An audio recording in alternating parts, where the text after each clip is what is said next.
বলেন, রে সাহাবীরা শুনো, যদি তোমাদের কারো বাড়ির সামনে একটা প্রবাহমান নদী থাকে, একটা নদী থাকে, যে নদীর পানি খুবই স্বচ্ছ এবং পরিষ্কার পরিচ্ছন্ন, এবং ওই নদীর পানি প্রবাহমান, আর এই নদীর পানিতে যদি কোনো মানুষ দৈনিক 5 বার গোসল দেয়, তাহলে কি ওই ব্যক্তির গায়ে আর কোনো ময়লা বাকি থাকবে?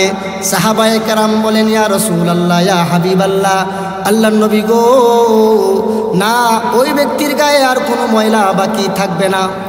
আল্লাহ রাসূল বলেন, মিসলুস সালাওয়াতিল খামসি, 5 ওয়াক্ত নামাজের বিবরণটা এমনই, ইয়ামহুল্লাহু বিল খাতায়া, এর দ্বারা মহান আল্লাহ রব্বুল আলামিন বান্দার জীবনের যাবতীয় সগীরা গুনাহগুলো মাফ করে দেন।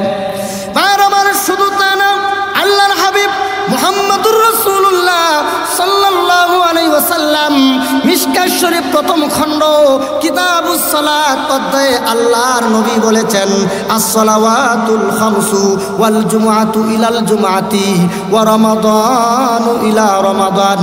আল্লাহ রাসূল বলেন, কোন ব্যক্তি যদি ফজরের নামাজ পড়ে আর যদি আবার জোহর নামাজ পড়ে, তাহলে এর মাঝখানে যতগুলো সগীরা গুনাহ করেছে, আবার আসর পড়লো, মাগরিব পড়লো, এশা পড়লো, আবার ফজর পড়লো, এর মাঝখানে যতগুলো সগীরা গুনাহ করেছে, আমার আল্লাহ, আমার মাবুদ, আমার মাশুক আল্লাহ আমাদের জীবনের যাবতীয় সগীরা গুনাহগুলো 5 ওয়াক্ত নামাজ আদায় করার কারণে মাফ করে দেন। আল্লাহ তাআলা পবিত্র কোরআনের সূরা আনকাবুতের 40 নম্বর আয়াতে বলেন, নিশ্চয় নামাজ মানুষকে, নামাজিকে দুনিয়ার যাবতীয় অন্যায় কাজ থেকে ফিরায় রাখে। অথচ আমরা দেখতে পাই অনেক মানুষ নামাজও পড়ে আবার মিথ্যা কথাও বলে, নামাজও পড়ে চুরিও করে, নামাজিও করে মারামারি করে, নামাজও পড়ে গালাগালি করে, এমন মানুষের অভাব নেই। বরং এই ধরনের মানুষের সংখ্যাটাই আমাদের সমাজে বেশি। মসজিদে প্রথম কাতারে নামাজ পড়ে, মসজিদে গিয়ে তসবিহ পড়ে, তারপর অনেক সময় পাগড়ি মাথায় পরেও নামাজ পড়ে, কিন্তু উনিও মসজিদ থেকে বের হয়ে যখন জমিনে কাজ করতে যায়, তখন আরেকজনের ক্ষেতে লাইল কাটে, অথচ উনি নামাজ পড়ে আসছে। সমাজে বহু নামাজি আছে যারা সুদ খায়, বহু নামাজি আছে যারা ঘুষ খায়, বহু নামাজি আছে যারা নেশাদ্রব্য সেবন করে। তাহলে আল্লাহ তাআলা পবিত্র কোরআনের সূরা আনকাবুতের 40 নম্বর আয়াতে বলেন যে নিশ্চয় নামাজ নামাজিকে যাবতীয় অন্যায় এবং অপরাধমূলক কাজ থেকে বিরত রাখে। অথচ আমরা দেখতে পাই নামাজ পড়ার পরেও অনেক মানুষ বিভিন্ন অন্যায় কাজে জড়িত। কি বলেন আপনারা? এমন মানুষ আমরা গ্রামে নাই? গ্রামে নাই মানে অভাব নেই। নামাজিও প্রথম কাতারে নামাজি দুর্নীতির মধ্যে 1 নম্বরে থাকে, যেরকম ঠিক কিনা? তাহলে আল্লাহর কোরআনে আল্লাহ বলেন নামাজ নামাজিকে গুনার কাছ থেকে ফিরায় রাখে, অথচ বাস্তবতা ভিন্ন। বাস্তবতা কি? ভিন্ন। তাহলে আল্লাহ তো কোনোদিন মিথ্যা কথা বলতে পারে না। আল্লাহ সদা সর্বদা সত্য বলেন। আল্লাহর কথার মধ্যে মিথ্যা তো দূরের কথা, মিথ্যার লেশ মাত্র নেই। তাহলে আজকে আমরা যতটুকু আলোচনা করার সৌভাগ্য আমার হয়, আমি আপনাদের সামনে এই কথাটা একটু ক্লিয়ার করে বলার চেষ্টা করব, কেন মানুষকে নামাজ খারাপ কাজ থেকে নামাজিকে ফিরায় না। মুআজ্জাজ হাজিরিন, আমরা মুসলমান হিসেবে বিশ্বাস করি, সারা দুনিয়ার সমস্ত মুসলমান বিশ্বাস করে যে মুসলমানের ধর্মের নাম ইসলাম। ইসলামের ভিত্তি হলো 5টা। 1 নম্বর কালিমা বিশ্বাস করা, 2 নম্বর নামাজ কায়েম করা, 3 নম্বর যাকাত দেওয়া, 4 নম্বর রমজান মাসে রোজা রাখা, 5 নম্বর সামর্থ্যবান হলে হজ করা। এই হলো 5টা ভিত্তি ইসলামের। ইসলামের এই ভিত্তি 5টা জানে না এমন মানুষের সংখ্যা খুব কম আমাদের দেশে এবং সারা দুনিয়াতে। তো ইসলামের 5 ভিত্তির 2 নম্বরটাই হলো নামাজ। নামাজ এত গুরুত্বপূর্ণ আমল, আল্লাহ রসুল মুহাম্মদুর রাসূলুল্লাহ সাল্লাল্লাহু আলাইহি ওয়াসাল্লামকে জিজ্ঞেস করা হলো, ওগো রাসূল, হযরত আব্দুল্লাহ ইবনে মাসউদ রাদিয়াল্লাহু আনহু বলেন যে হুজুর, আল্লাহর কাছে সবচেয়ে পছন্দনীয় আমল কোনটা? রসুলকে বলল, হুজুর, আইয়ুল আমালি আহাব্বু ইলাল্লাহ। হুজুর, আল্লাহর কাছে সবচেয়ে পছন্দনীয় আমল কোনটা? রসুল বলেন, as-সালাতু লিওয়াক্তিহা, ওয়াক্তমতো নামাজ পড়া। এটা হলো মিশকাত শরীফের বর্ণনা, as-সালাতু লিওয়াক্তিহা। আর বুখারী শরীফের বর্ণনার মধ্যে আছে as-সালাতু আলা ওয়াক্তিহা, অর্থাৎ ওয়াক্তমতো নামাজ পড়া। এটা হলো আল্লাহর কাছে পছন্দনীয় আমল। মুআজ্জাজ হাজিরিন, কিন্তু অত্যন্ত দুঃখজনক হলেও সত্য, আমাদের এই গ্রামটা, খড়কি গ্রামটা আলেম উলামার গ্রাম। আমাদের এই গ্রামটা নামাজি মুসলমানের গ্রাম। আমাদের এই গ্রামে একটা হিন্দুও নাই। একেবারে 100%-এর 100% মুসলিম অধ্যুষিত গ্রাম। অথচ এই গ্রামের মানুষের অবস্থা হলো যে গিয়া দেখবেন এত বিশাল বড় বড় মসজিদ কয়েকটা আছে, নামাজে মসজিদে প্রথম কাতার অথবা দ্বিতীয় কাতারে মুসল্লি পাওয়া যায়, পিছনে আর কোনো মুসল্লি পাওয়া যায় না।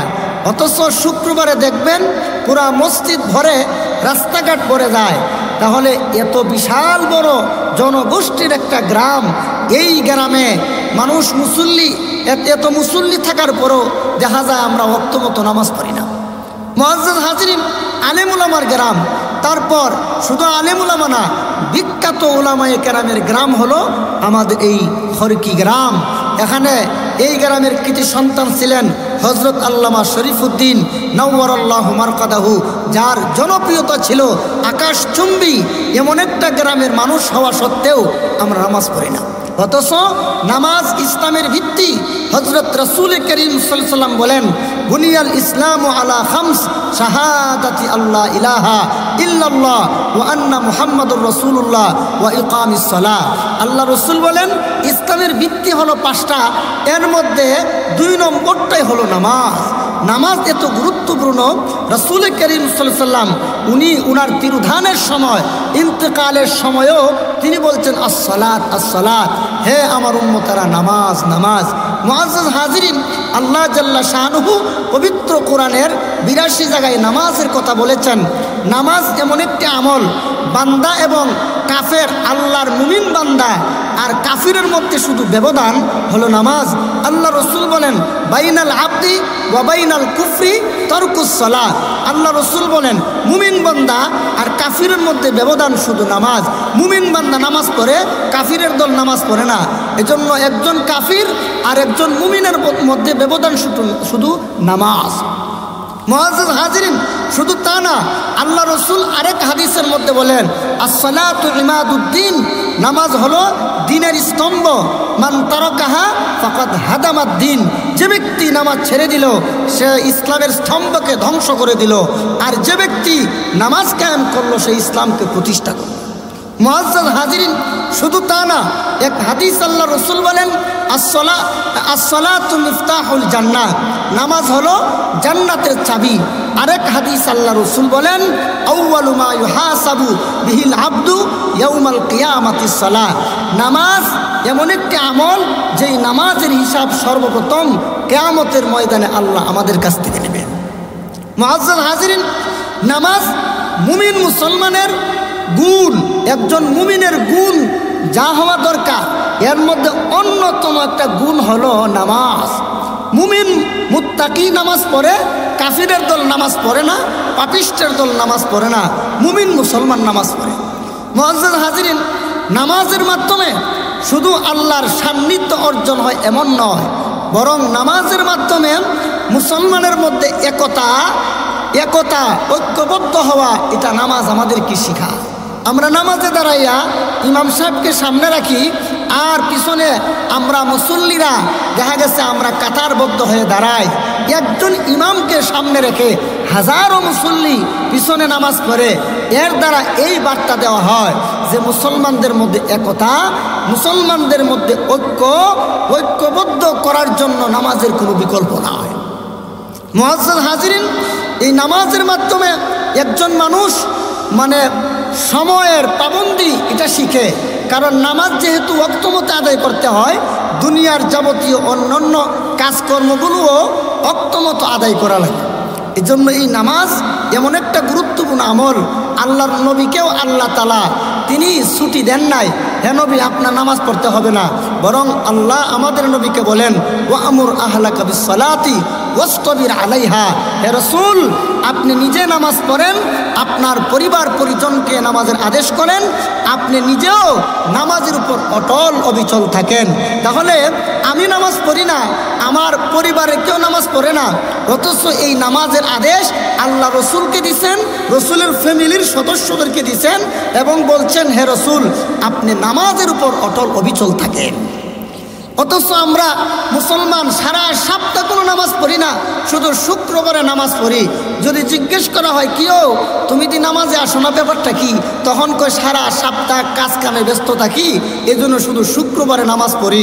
শুধু শুক্রবারে খাইলে যেমন একটা মানুষ সারা সপ্তাহ বাঁচতে পারবে না, ঠিক তেমনিভাবে একজন মানুষ শুধুমাত্র শুক্রবারে নামাজ পড়লো, সারা সপ্তাহ নামাজ পড়লো না, এই নামাজ দিয়েও কোনো মানুষ জান্নাতে যাইতে পারবে না।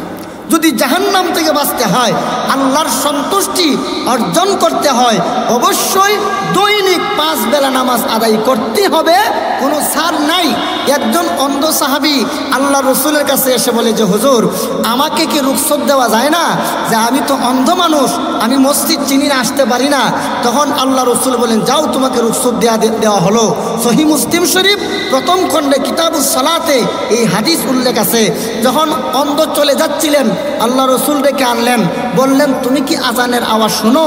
তখন ওই অন্ধ বলে জি হুজুর আমি তো আজানের আওয়াজ শুনি। রসুল বলেন যাও আজান শোনার পরে আজানের দোয়া বলবা, তারপরে মসজিদে আইসা জামাতের সাথে নামাজ পড়বা। মুআজ্জাজ হাজিরিন, একজন অন্ধ মানুষকেও নামাজের জন্য নামাজ থেকে রুখসত দেওয়া হয় না। এজন্য একজন মুমিনের অনেক বড় গুণ হলো নামাজ।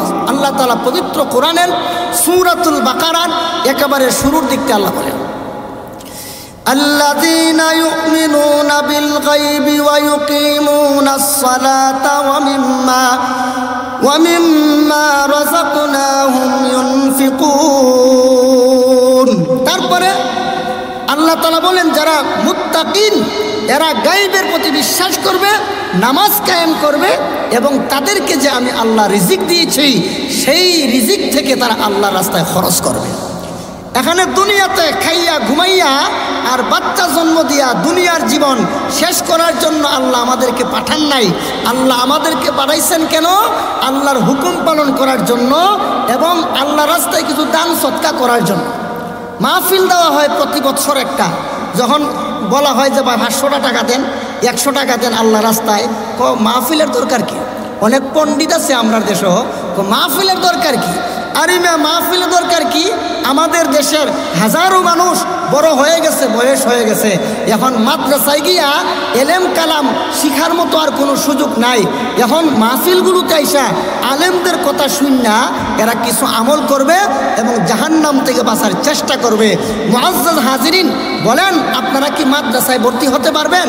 হতে পারবেন না। তাহলে আপনারও তো দিন শিখতে হবে। কোথায় থেকে দিন শিখবেন? এইভাবে ওয়াজ মাহফিল, তাফসীর মাহফিল থেকে, উলামায়ে কেরামের জবান থেকে আপনারা দিন শিখবেন এবং আপনারা আল্লাহর সান্নিধ্য অর্জন করবেন। আমরা শুধু কামাই করতে জানি, রাত নাই দিন নাই, সকাল নাই রাত নাই, 24 ঘন্টা আমরা শুধু দুনিয়া কামাই, দুনিয়া কামাই। আল্লাহকে পাওয়ার জন্য, আল্লাহর সন্তুষ্টি অর্জন করার জন্য আমরা 2-4 টাকা দান করি না।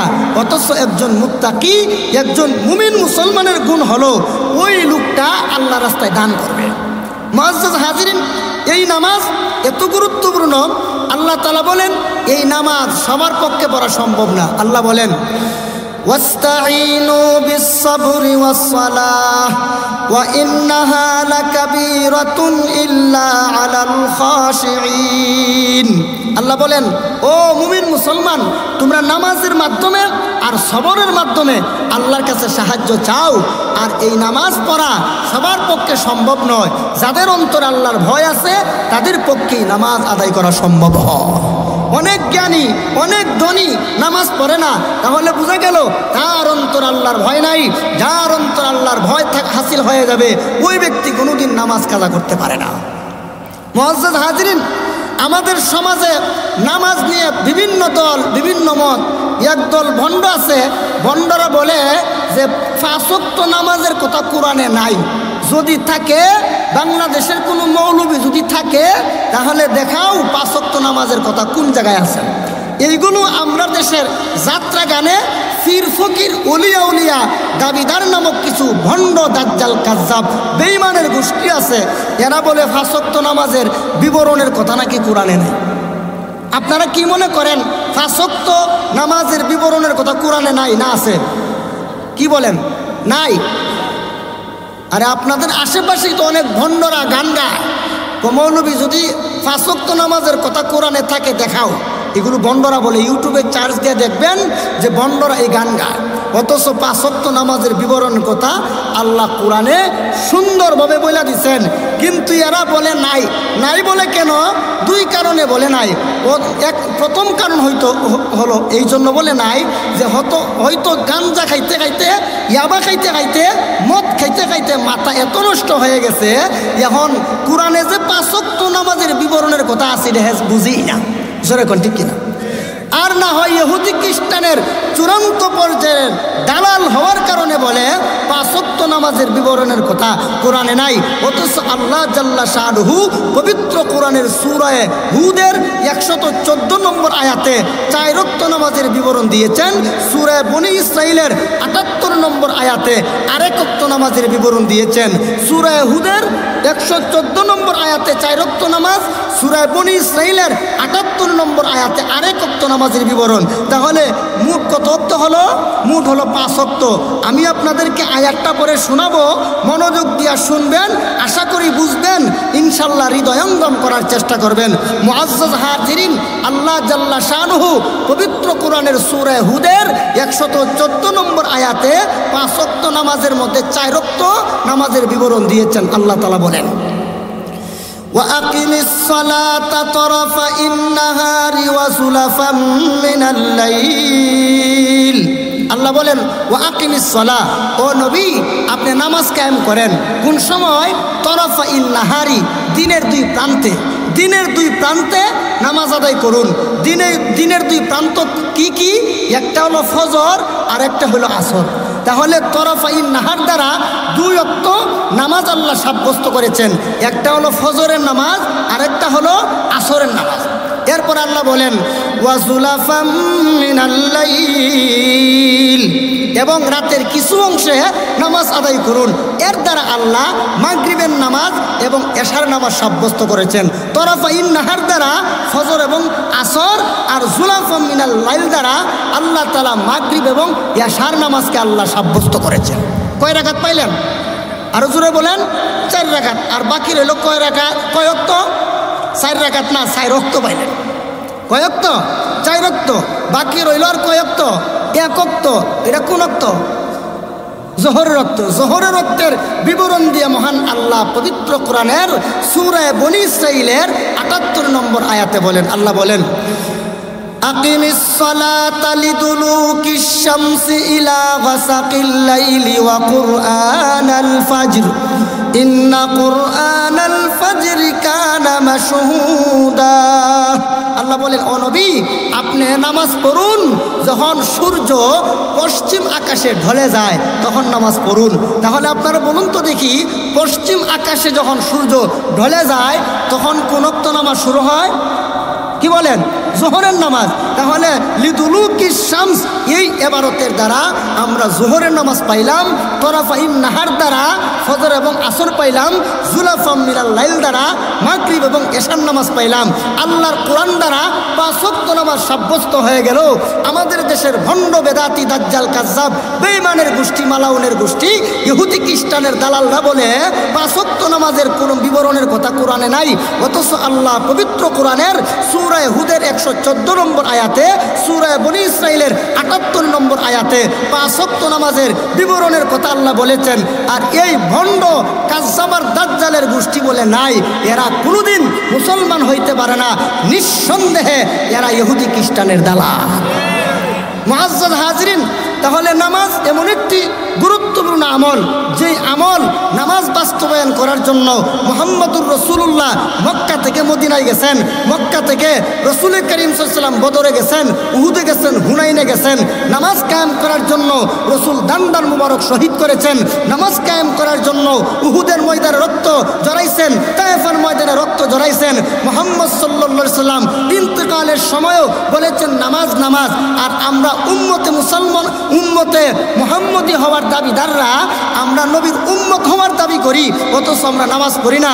আমাদের মতো ধোঁকাবাজ, আমাদের মতো প্রতারক জমিন আর কে হইতে পারে? মুআজ্জাজ হাজিরিন, এই নামাজের দ্বারা আল্লাহ তাআলা বলেন যে এই নামাজের দ্বারা অনেক মানুষ গুনার কাছ থেকে বেঁচে যায়। শুধু মুআজ্জাজ হাজিরিন, শুধু গুনার কাছ থেকে বেঁচে যায় না, এই নামাজের দ্বারা আল্লাহ তার জীবনের যাবতীয় সগীরা গুনাহগুলো মাফ হয়ে যায়। আমরা ছোটোখাটো অনেক গুনাহ করি না? কি বলেন, করি না? আমরা ছোটোখাটো অনেক গুনাহগুলো করি, যেই গুনাহগুলো নামাজ আদায়ের দ্বারা আল্লাহ মাফ করে দেন। ভাইরা আমার, আল্লাহ রাসূল বলেন, হে সাহাবীরা শোনো, যদি তোমাদের কারো বাড়ির সামনে একটা প্রবাহমান নদী থাকে, একটা নদী থাকে, যে নদীর পানি খুবই স্বচ্ছ এবং পরিষ্কার পরিচ্ছন্ন, এবং ওই নদীর পানি প্রবাহমান, আর এই নদীর পানিতে যদি কোনো মানুষ দৈনিক 5 বার গোসল দেয়, তাহলে কি ওই ব্যক্তির গায়ে আর কোনো ময়লা বাকি থাকবে? সাহাবায়ে কেরাম বলেন, ইয়া রাসূলুল্লাহ, ইয়া হাবিবাল্লাহ, আল্লাহর নবী গো, না, ওই ব্যক্তির গায়ে আর কোনো ময়লা বাকি থাকবে না। আল্লাহ রাসূল বলেন, মিসলুস সালাওয়াতিল খামসি, 5 ওয়াক্ত নামাজের বিবরণটা এমনই, ইয়ামহুল্লাহু বিল খাতায়া, এর দ্বারা মহান আল্লাহ রব্বুল আলামিন বান্দার জীবনের যাবতীয় সগীরা গুনাহগুলো মাফ করে দেন। আর আমার শুধু তা না, আল্লাহর হাবিব মুহাম্মদুর রাসূলুল্লাহ সাল্লাল্লাহু আলাইহি ওয়াসাল্লাম মিশকাত শরীফ প্রথম খণ্ড কিতাবুস সালাত অধ্যায়ে আল্লাহর নবী বলেছেন, as-সালাওয়াতুল খামসু ওয়াল জুমআতু ইলাল জুমআতি ওয়া রমাদানু ইলা রমাদান। আল্লাহ রাসূল বলেন, কোন ব্যক্তি যদি ফজরের নামাজ পড়ে আর যদি আবার জোহর নামাজ পড়ে, তাহলে এর মাঝখানে যতগুলো সগীরা গুনাহ করেছে, আবার আসর পড়লো, মাগরিব পড়লো, এশা পড়লো, আবার ফজর পড়লো, এর মাঝখানে যতগুলো সগীরা গুনাহ করেছে, আমার আল্লাহ, আমার মাবুদ, আমার মাশুক আল্লাহ আমাদের জীবনের যাবতীয় সগীরা গুনাহগুলো 5 ওয়াক্ত নামাজ আদায় করার কারণে মাফ করে দেন। আর আমার শুধু তা না, আল্লাহ রাসূল বলেন, এক জুমা থেকে আরেক জুমা পর্যন্ত যতগুলো সগীরা গুনাহ করে, অথবা এক রমজান থেকে আরেক রমজান পর্যন্ত যতগুলো সগীরা গুনাহ করে, নামাজ আদায় করার কারণে আল্লাহ রাব্বুল আলামিন তার জীবনের যাবতীয় সগীরা গুনাহগুলো মাফ করে দেয়। শুধু তা না, হযরত আব্দুল্লাহ ইবনে মাসউদ বলেন, সালতুন নবী সাল্লাল্লাহু আলাইহি ওয়াসাল্লাম, আমি আল্লাহর নবীর কাছে গেলাম, গিয়ে আল্লাহর নবীকে বললাম, ইয়া রাসূলুল্লাহ, ইয়া হাবিবাল্লাহ, আল্লাহর নবী গো, আইয়ুল আমালি আহাব্বু ইলাল্লাহ, আগো নবীজি, আল্লাহর কাছে সবচেয়ে পছন্দনীয় আমল কোনটা? আল্লাহর কাছে সবচেয়ে পছন্দনীয় আমল, মহব্বতের আমল কোনটা? আল্লাহ রাসূল বলেন, আসসালাতু লিওয়াক্তিহা, ওয়াক্ত মতো নামাজ পড়া হলো আল্লাহর কাছে পছন্দনীয় আমল। কুলতু সুম্মা আইয়ুন, এরপরে আমি বললাম, ওগো নবীজি, তারপরে কোন আমল? আল্লাহ রাসূল বলেন, বিররুল ওয়ালিদাইন, মা বাবার খেদমত করা। সুম্মা কুলতু সুম্মা আইয়ুন, তারপর আমি জিজ্ঞেস করলাম, ওগো নবীজি, তারপরে কোন আমল? আল্লাহ রাসূল বলেন, আল জিহাদু ফি সাবিলিল্লাহ, আল্লাহর রাস্তায় জিহাদ করা। ভাইয়ার আমার, শুধু তা না, এই নামাজের মাধ্যমে আল্লাহ আল্লাহর সাথে বান্দার কথা হয়। আমাদের বিশ্বনবী মুহাম্মদুর রাসূলুল্লাহ মেরাজে গিয়ে আল্লাহর সাথে কথা বলেছেন। আল্লাহ হলেন মাশুক, আমার নবী হল আশেক। শুধু আমার নবী আল্লাহর আশেক নন, আমরাও তো আল্লাহর আশেক। আল্লাহর সাথে আমাদের নবীর কথা হয়েছে, কিন্তু আমাদের তো আল্লাহর সাথে কথা বলার কোনো সুযোগ নাই। আল্লাহর সাথে আল্লাহর নবীর কথা হয়েছে কিভাবে? আল্লাহর দরবারে আমাদের নবী যখন গেলেন, যাওয়ার পরে আল্লাহর নবী আল্লাহর জন্য হাদিয়া নিয়ে গেলেন। কি হাদিয়া নিলেন? ওই হাদিয়ার কথা আমরা প্রতিদিন নামাজে প্রথম বৈঠক এবং শেষ বৈঠকে পড়ি। আমরা নামাজে প্রথম বৈঠকে তাশাহুদ পড়ি, দ্বিতীয় বৈঠকে আবারও তাশাহুদ পড়ি। আমরা তাশাহুদের মধ্যে পড়ি আত্তাহিয়াতু লিল্লাহি ওয়াসসালাওয়াতু ওয়াত-তাইয়্যিবাত, আত্তাহিয়াতু লিল্লাহি ওয়াসসালাওয়াতু ওয়াত-তাইয়্যিবাত। এর দ্বারা আমরা আল্লাহর সাথে কথা বলি, কিন্তু এই কথা তো সর্বপ্রথম আমার নবী, আপনার নবী, বিশ্ব নবী রহমাতুল লিল আলামিন, তিনি মেরাজের রাত্রিতে আল্লাহর সাথে কথা বলেছেন। আল্লাহর সাথে সর্বপ্রথম সাক্ষাতে যেই কথাগুলো আল্লাহর হাবিব বলেছিলেন, এই কথাগুলো হলো তাশাহুদ। আল্লাহর নবী আল্লাহর জন্য হাদিয়া নিলেন আর বললেন আত্তাহিয়াতু লিল্লাহি ওয়াসসালাওয়াতু ওয়াত-তাইয়্যিবাত। আল্লাহর নবী আল্লাহর জন্য হাদিয়া নিলেন আর বললেন, আয় আল্লাহ, আমার শরীরের দ্বারা, আমার জবানের দ্বারা এবং আমার অর্থ সম্পদের দ্বারা জীবনে যত নেক আমল করেছি, আল্লাহ সমস্ত নেক আমল তোমার তরে আমি মুহাম্মদুর রাসূলুল্লাহ সঁপে দিলাম। ভাইয়ের আমার, আল্লাহর নবী আল্লাহর সামনে তিন ধরনের হাদিয়া পেশ করলেন। শারীরিক ইবাদত, আর্থিক ইবাদত, মৌখিক ইবাদত। এই তিন রকমের হাদিয়া আল্লাহর নবী নিয়ে গেলেন। আল্লাহও আমাদের নবীকে তিন ধরনের হাদিয়া দিলেন। কি হাদিয়া দিলেন? আল্লাহ বলেন, আসসালামু আলাইকা আইয়ুহান নাবিয়্যু ওয়া রাহমাতুল্লাহি ওয়া বারাকাতুহু। আল্লাহর নবীকে বললেন, আল্লাহ, ওগো নবীজি, আপনি আমার জন্য তিন ধরনের হাদিয়া আনলেন, আমি আল্লাহও আপনাকে তিন ধরনের হাদিয়া দিলাম। কি হাদিয়া দিলাম? হাদিয়াগুলো হলো সালাম, রহমত আর বরকত। আমি আল্লাহর পক্ষ থেকে আপনাকে বরাদ্দ করে দিলাম। কিন্তু ভাইয়ার আমার, আল্লাহর নবী মুহাম্মদুর রাসূলুল্লাহ এই বরকতময় হাদিয়া তিনি একা একা গ্রহণ করলেন না, একা নিলেন না। আমরা তো কিছু পাই, একাই তো সব খেয়ে শেষ করে দেই, আর কারে দিতাম? কিন্তু আল্লাহর হাবিব ওইখানে গিয়েও, আল্লাহর দরবারে গিয়েও আমি এবং আপনাকে আল্লাহর হাবিব বলেন নাই, ওনার প্রিয় উম্মতগুলোকে বলেন নাই। আল্লাহর নবী বললেন, আসসালামু আলাইনা ওয়া আলা ইবাদিল্লাহিস সালিহিন। আয় আল্লাহ, আপনাকে আমাকে হাদিয়া দিলেন, এই হাদিয়া আমি বিশ্ব নবী একা গ্রহণ করব না। আল্লাহ, কিয়ামত পর্যন্ত যত দিনদার, পরহেজগার, মুত্তাকি, মুমিন, মুসলমান দুনিয়াতে আসবে আমার উম্মত, কিয়ামত পর্যন্ত তাদের পক্ষ থেকেও আমি বিশ্ব নবী আপনার হাদিয়া গ্রহণ করলাম। ভাইয়ার আমার, তাহলে আল্লাহর সাথে মেরাজের রাত্রিতে আমাদের নবীর কথা হয়েছে, কিন্তু আমাদের তো কথা বলার কোনো সুযোগ নাই। এই জন্যে মহান আল্লাহ রাব্বুল আলামিন আমাদের বিশ্ব নবীকে মেরাজের রাত্রিতে 50 ওয়াক্ত নামাজ দিয়েছেন। কমাইতে কমাইতে 5 ওয়াক্ত দিলেন। আল্লাহ ঘোষণা দিয়েছেন, ওগো নবীজি, আপনার উম্মত যদি 5 ওয়াক্ত আদায় করতে পারে, আমি আল্লাহ ওয়াদা দিলাম 50 ওয়াক্তের ফজিলত, নেকি এবং সওয়াব আমি আল্লাহ আপনার উম্মতের জন্য বরাদ্দ করে দিলাম। ভাইয়ের আমার, দৈনিক যদি 5 ওয়াক্ত নামাজ আমরা পড়ি, 5 ওয়াক্ত নামাজের মাধ্যমে আমার আমার মাশুক আমার মাহবুদ আল্লাহ, লা মাবুদা ইল্লাল্লাহ, লা মাশুকা ইল্লাল্লাহ। আমার মাহবুদ আমার মাশুক হলো আল্লাহ। আমি যদি দৈনিক 5 বার আমার মালিকের সাথে আমার মাশুকের সাথে কথা বলতে পারি, তাহলে আমার জীবন দুনিয়াতে ধন্য হয়ে যাবে, আর পরকালীন জীবনে আল্লাহ আমাকে মুক্তি দেয়া দিবে। জোরে কোন ঠিক কিনা? তাহলে নামাজের মাধ্যমে বান্দার সাথে আল্লাহর কথা হয়। বান্দার সাথে কি হয় আল্লাহর? আপনারা কি আমার কথা বুঝেন না? তাহলে একটু হ্যাঁ না কর, নাকি গ্রামের লোক থেকে এর লিগে হ্যাঁ না করতে না, যেহেতু আমরা বাইবাতি যে লাগে হ্যার কথা আর উত্তর দিয়ে কী করতাম, এমন নাকি? বাইবাতি যা হইল, আমি তো আপনাদের পায়ের নিচেই থাকার কথা, কিন্তু আল্লাহ যেহেতু একটা পরিবেশের মধ্যে আসছি এই জন্য উপরে বসছে। আর না হয় এখানে অনেক মুরব্বী আছেন যাদের জুতা ঠিক করে দেওয়া আমার দায়িত্ব, কিন্তু এখন একটা পরিবেশের কারণে এখানে বসলাম, 2-4টা দিনের কথা আপনাদেরকে শোনাচ্ছি, এই জন্য আপনারা কিছু হা না করেন, কইলে আমার দিলের মধ্যে একটু শান্তি লাগবে। জোরে কোন ঠিক কিনা?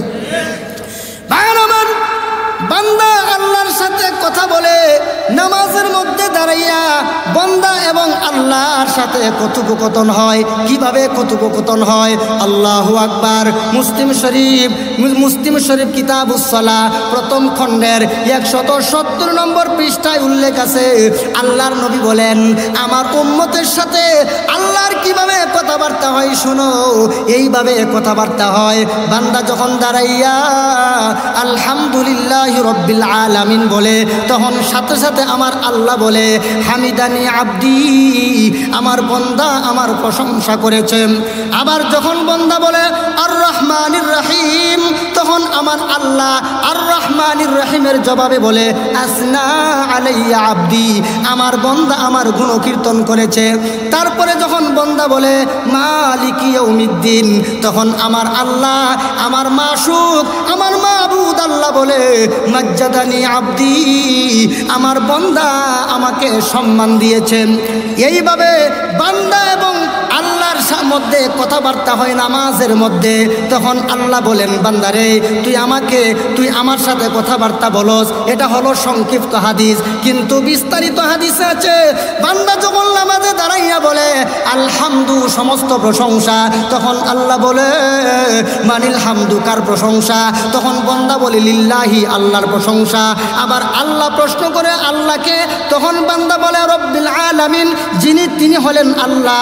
আবার আল্লাহ প্রশ্ন করেন মানিল মার রব্বুল আলামিন, রব্বুল আলামিনকে। তখন বান্দা বলে আর রহমান, যিনি তিনি হলেন রব্বিল আলামিন।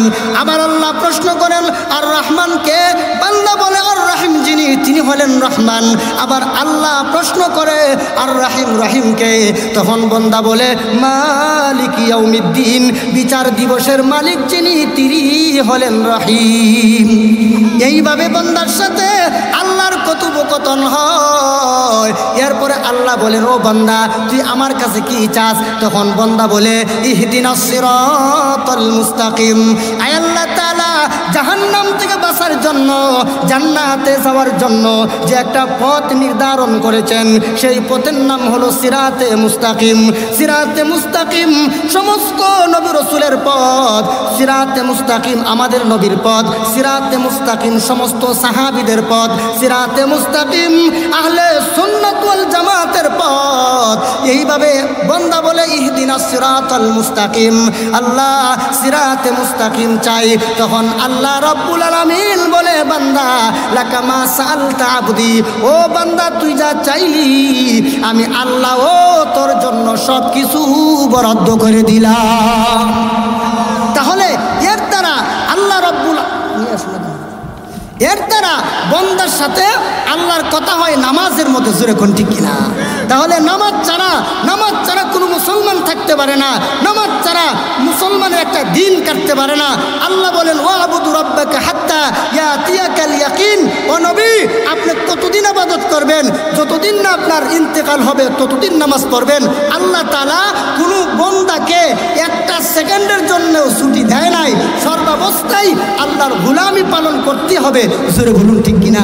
মুআজ্জাজ হাজিরিন, কিন্তু আমরা দেশের দলের দলের ভণ্ড, আমরা দেশের ভণ্ডরা কয় নামাজ লাগে না, অথচ নামাজ ছাড়া আল্লাহর সন্তুষ্টি পাওয়া যায় না, নামাজ ছাড়া জান্নাতে যাওয়া যায় না। আল্লাহ তাআলা কাল হাসরের ময়দানে সর্বপ্রথম যেই হিসাব নাড়িবেন সেটা হলো নামাজ। জোরে কোন ঠিক কিনা? মুআজ্জাজ হাজিরিন, নামাজ পড়া দরকার আসেনি? নামাজ পড়তে হবে কিভাবে? মসজিদে গিয়া একদল আছে, আরে বাবা রে বাবা মসজিদটা গরম করে, মসজিদে গিয়া একদল আছে মসজিদের গরম করে না, উমুক হুজুর খারাপ, তুমুক হুজুর খারাপ, হ্যাঁ উমুককে খারাপ, উনি একদম ফিরিস্তা আর জগতের সবই খারাপ। জোরে কোন ঠিক কিনা? এই রকমের নাফরমান আসেনি। অথচ আল্লাহ রসুল বলেন সহিহ মুসলিম শরীফ 200